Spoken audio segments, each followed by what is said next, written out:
سیالکوٹ کے جس مکان میں فیض صاحب رہتے تھے اس کے سامنے والے مکان میں ایک لڑکی تھی جس کے عشق میں فیض صاحب مبتلا تھے۔ ایک دن جب فیض صاحب کالج سے واپس آئے تو وہ لڑکی وہاں سے جا چکی تھی۔ تو آغا ناصر صاحب نے اپنی کتاب میں لکھا ہے کہ بہت سال بعد جب فیض صاحب واپس اپنے شہر آئے تو وہ لڑکی بھی وہاں آئی ہوئی تھی۔ اس لڑکی کا شوہر فیض صاحب سے ملنے کا مشتاق تھا۔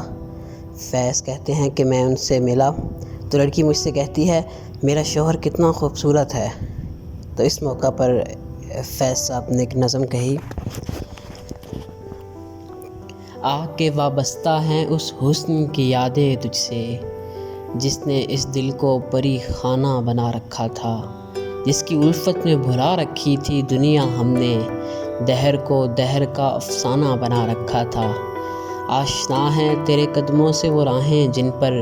اس کی مدہوش جوانی نے عنایت کی ہے، کارواں گزرے ہیں جن سے اسی رعنائی کے،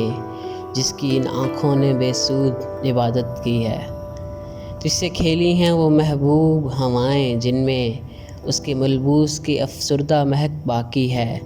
تجھ پہ برسا ہے اسی بام سے مہتاب کا نور جس میں بیتی ہوئی راتوں کی کسک باقی ہے۔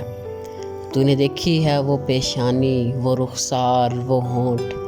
زندگی جن کے تصور میں لٹا دی ہم نے، تجھ پہ اٹھی ہیں وہ کھوئی ہوئی ساحل آنکھیں، تجھ کو معلوم ہے کیوں عمر گنوا دی ہم نے،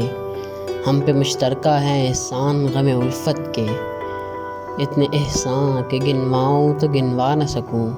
ہم نے اس عشق میں کیا کھویا ہے کیا سیکھا ہے، جس تیرے اور کو سمجھاؤں تو سمجھا نہ سکوں، عاجزی سیکھی غریبوں کی حمایت سیکھی، یا سہلمان کے دکھ درد کے معنی سیکھے، زیر دستوں کے مصائب کو سمجھنا سیکھا، سرد آہوں کے رخ زرد کے معنی سیکھے، جب کہیں بیٹھ کے روتے ہیں وہ بے کس جن کے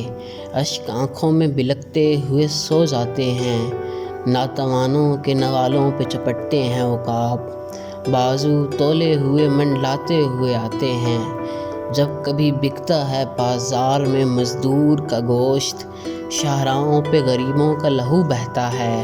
آگ سی سینے میں رہ رہ کے ابلتی ہے نہ پوچھ، اپنے دل پر مجھے قابو ہی نہیں رہتا ہے۔